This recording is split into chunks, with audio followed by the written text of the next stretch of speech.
Hello, and welcome to another episode of Untraditionally Traditional, a podcast with me, Brittany Duncan, a millennial homemaker. Join me each week as I share all the things I've learned that make keeping your home, garden, and life running smoothly, all while working.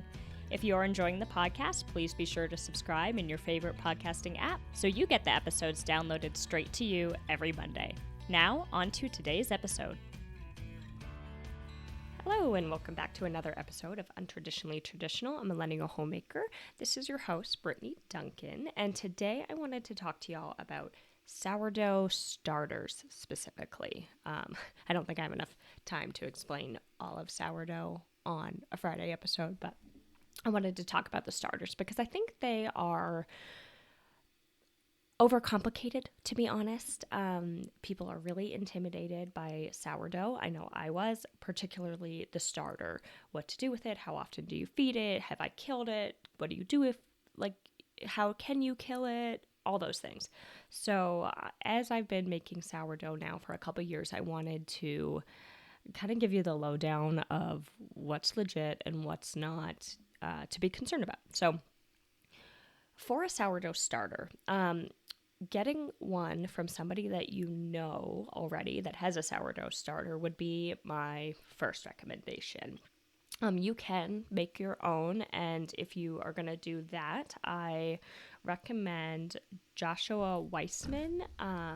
He is the author of An Unapologetic Cookbook, but I originally found him through YouTube. He's got a YouTube channel with all sorts of cooking videos that are really helpful, and he has a video that really breaks down sourdough and how to start your own starter. It is in the cookbook as well, but the video will really walk you through it all. So if you're going to start your own sourdough, that's where I would turn to, if you're going to make your own sourdough starter as opposed to getting it from somebody, that's what I would do.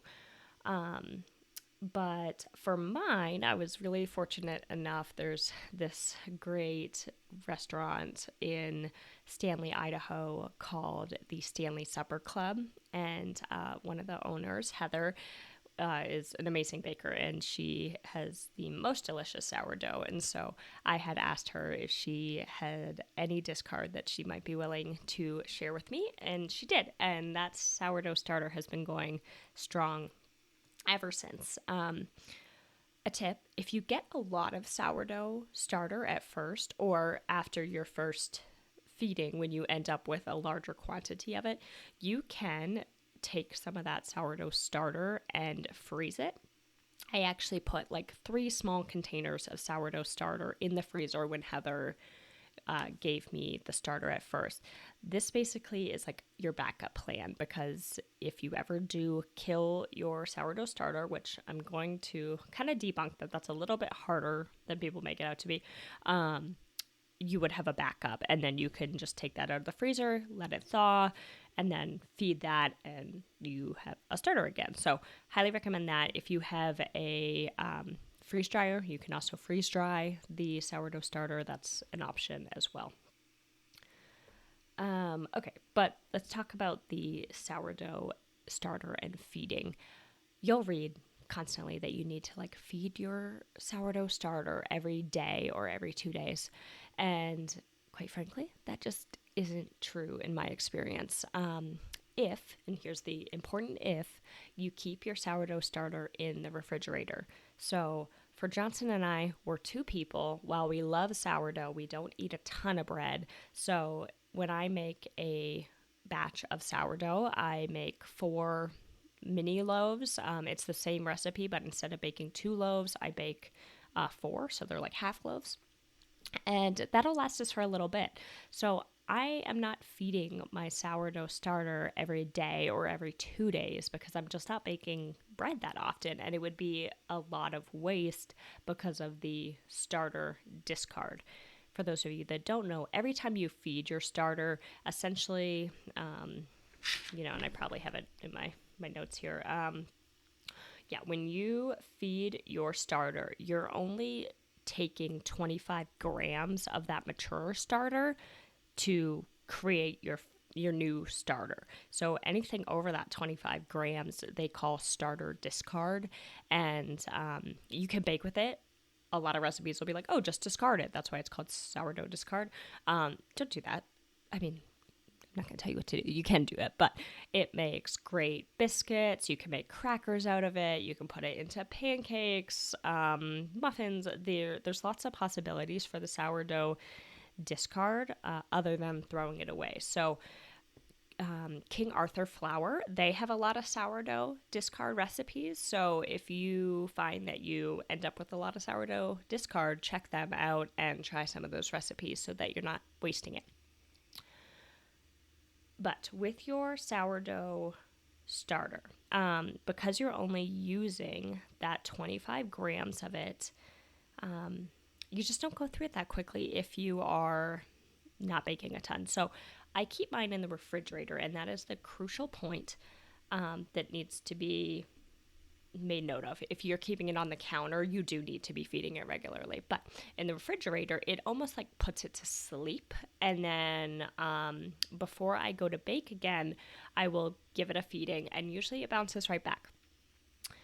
Sometimes, if you let it sit for a really long time, you will see a layer of like dark colored liquid that'll appear on the top, and it'll look like a grayish kind of dark color. It's not mold. If it's fuzzy, that's when you need to be concerned about mold. But usually with sourdough starter, the molds that like will appear are typically like pink or orange. But anyway, this dark liquid that appears on the top is actually an alcohol. Don't drink it. It'll give you food poisoning. But you can still use your sourdough starter. That does not mean that it's bad. It just means that you're going to have to do a little more work to bring it back to its prime. So what I do, and for my sourdough to get like this, like it's got to be like a month or 6 weeks that I haven't touched it, which is not very common. So anywho, when this happens, what I do is I take it out and I will very carefully scrape off the top layer of that sourdough starter that's discolored until I get back to like the white or tan sourdough starter color that you normally have. And then from there, when I do my feeding, I will do 2 feedings back to back. So when it has sat for a while like that, and it's it needs a little bit more revival. So I will take the 25 grams for my feeding. I follow Joshua Weissman's guide for feeding as well. And what that is 25 grams of mature starter. And to that, you add 50 grams of rye flour, 50 grams of all-purpose flour. I always use unbleached all-purpose flour. That was a recommendation. I don't know if that came from Joshua Weissman or if I read that somewhere else, but I believe that the bleached flour can kill your starter. So I go for all-purpose unbleached flour. And then you'll have 100 grams of water at 85 degrees. Mix that all together, let it sit overnight or for 24 hours. And then I do that twice in a row if I'm reviving my starter from that kind of like gray state where I've scraped all that off. And in my experience, doing that, back-to-back feeding has brought my starter back to like full life, beautiful, every single time. When you are scraping off the gray matter and then doing your feeding, this is a caveat that I won't use that sourdough discard because it's really dead. It's probably doesn't taste as great as a normal sourdough discard. So in this case, when you're reviving your starter, just let go of the discard there. So that's kind of my breakdown on sourdough starter and the misconceptions of it. Don't feel like you have to feed it every single day. You don't. Don't feel like you are, gonna kill it. It's like, I think it's easier to not kill your starter if you are keeping it in the fridge. It's just more of a controlled environment, and it's like putting it to sleep. So that's what I recommend. I put it into a airtight container. I just use a kind of larger mason jar for my sourdough starter and seal that up, and it's good to go. So yeah, don't be afraid of sourdough. If you are going to get into sourdough baking, there are some pieces of equipment that I recommend that make things a lot easier, and some of them I deem as like necessary. So the first is a kitchen scale that measures in grams. A lot of the sourdough recipes that you will see measure everything in grams. So having that exact measurement is pretty important. Sourdough, I mean, baking in general is a science, but sourdough more than anything, I feel, is like a true science. So having the right measurement is important, and you can achieve that by a kitchen scale.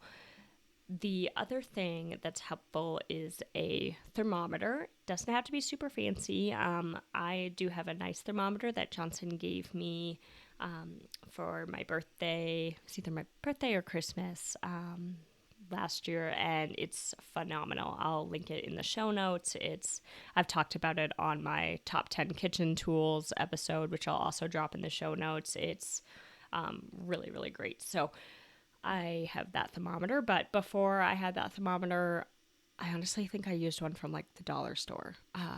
That may have not been the most accurate thermometer though, so I don't know if I can recommend that, but like a simple kitchen thermometer. And then the other thing that's really helpful is what is it called? Basically the scoring tool for your bread. So you'll see all the pretty designs that end up on sourdough, and what they're doing with that is cutting it, but you need something super, super sharp like a razor blade to cut the sourdough. I have used razor blades. Johnson, when he shaves, he has like a special razor that he puts the blades into, so he ends up with a lot of blades, and so I will steal a new one of those every now and then. Sorry, Johnson, if you're listening. And that's what I use to cut the bread. But having the proper holder that you put the blades into would be advisable, because I have definitely cut my fingers on those razor blades before from just like they're sharp, not only on the cutting edge, but on the middle is hollow to be able to like attach it to a razor, and that's sharp. So it's hard to be able to manage that. So getting the little tool, which I'm gonna Google real quick and figure out what that is called. A bread lame, yes. That's what you want. And they range in price. I mean, there's some what I would consider expensive, like $40 for the knife at like Williams Sonoma. Sourdough has one that's $30, but then Amazon has lots that are like under $10. So really it's the razor blade that's important, and you're just looking for a way to hold that razor blade without cutting your finger. So those are the 3 pieces of equipment that I think are really important. You will see proofing baskets recommended, and I have never used the proofing baskets. I have always taken a tea towel, sprinkled rice flour on it, and then put my dough in there to do its rise. The reason I use rice flour is that when you are dealing with any kind of bread or say pasta dough, it's set up to absorb the flour that it's made of. So introducing a new type of flour will help it to actually like not be sticky. If you just put more all-purpose flour around your bread, your bread dough, the bread dough will absorb it. So it's kind of counterintuitive to what you're trying to achieve. So I guess there's 3 types of flour I use when making sourdough. It's rye, unbleached all-purpose flour, and then this rice flour. And I get the rye and the rice flour from Bob's Red Mill, and they come in like those normal kind of smaller bags, and those will last me for a while. Because of the rye flour, you're only using 50 grams at a time for a feeding, and for the rice flour, it's really just like a dusting when I'm making sourdough. But what I'll do, I'll put that tea towel down, I'll dust it with flour, I'll put my my uncooked bread loaf shape into the bowl, and then I wrap it up, and Joshua Weissman's recipe recommends putting it in the fridge overnight before you bake it. And that's what I will do, and it has worked well. The proofing bowls are nice, and they do give that like pretty swirl design. But because I am making 4 loaves at a time, I've always just used kitchen bowls because the proofing baskets can be a little bit expensive, and quite frankly, I didn't want to buy 4. So I do have one. So if I'm going to make like larger loaves, I'll put one of the loaves into the proofing basket, and then I just use a large kitchen bowl with the tea towel for the other one. So hopefully this is helpful if you're looking into starting sourdough. Don't be afraid of it. There is like a learning curve, and it does take a lot of time to do. It's not all active time. It's like you do something with it, you let it sit for 3.5 hours, and then you do something with it and you come back in an hour and a half. And then there's a phase when you're doing your folds that it's like every 15 minutes for an hour you are doing something with it, and then you do it twice more, 30 minutes spaced out. So, if you're at home, this is like a great thing to do on a Sunday, or if you work from home, I just do it on a day that I know I'm going to be home and get my sourdough made. But give it a try. Check out Joshua Weissman. And if you're in the Boise area and you need sourdough starter, as I just said, I don't feed mine a ton, but when I do and I have like a really healthy starter, I'm always happy to share some with you. I was given the sourdough starter sweetly by Heather from the Stanley Supper Club, and so I believe in these things. It's almost like a community, kind of thing. So I'm always happy to share my sourdough starter because someone shared it with me, and it brought me a lot of joy. So just let me know. Shoot me a message over on Instagram. That's Untraditionally Traditional Pod, and from there you can just let me know that you'd be interested in having some sourdough starter, and then the next time that I do feed my bread, I would be happy to put some aside for you. Okay, everybody, have a great week, and I will see you here on Monday. Thank you for listening to this episode of Untraditionally Traditional. If you enjoyed the podcast, please share it with those special people who would love it too, and write a review. For more tips and photos of my home and garden, follow Untraditionally Traditional Pod on Instagram. Until next week, let's continue to make our homes places of joy and service to ourselves and those we share them with.